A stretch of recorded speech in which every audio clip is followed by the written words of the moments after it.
Ang programang ito ay rated SPG. Striktong patnubay at gabay ng magulang ang kailangan. Maaaring may masiselang tema, lengguwahe, karahasan, sexual, horror o droga na hindi angkop sa mga bata. Dahil sa nabangga ni Giselle ay talagang may isang taong galit na galit sa kanya at nagsabi na talagang kung nasa US pa lang siya ay talagang makukulong at magbabayad siya ng malaking halaga. Dito na ikinagulat ni Giselle ang lahat ng mga sinasabi ng isang babae kung saan talagang wala siyang magawa dahil hindi niya ito kilala.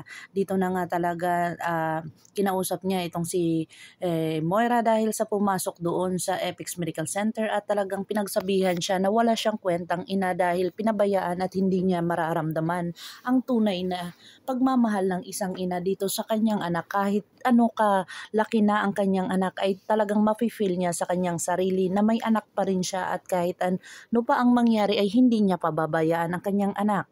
Dito na nga ay talagang sinabihan siya ni Moira na wala kang kwentang anak, nagluwal ka lang ng anak pero wala kang kwentang ina. Dito na nga ay talagang emosyonal itong si Giselle at talagang kinampihan siya ni Annalyn dahil sobra-sobra na ang pinagsasabi ni Moira. Dito na din dumating itong si Dr. RJ Tenyag at pinalayas itong si Moira dahil siya talaga ang hindi pwedeng pumasok doon dahil kung ano ang makikita ni Don Pepe sa kanya baka lalong lumala lang itong si Don Pepe.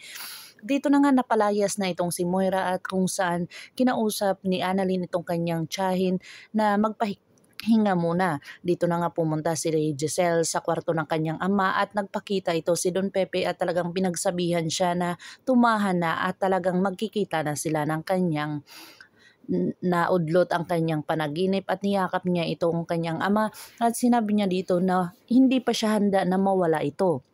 Pero pinagsasabihan siya ni Don Pepe na talagang magkikita na sila kung saan makikita na ni Giselle ang kanyang tunay na anak.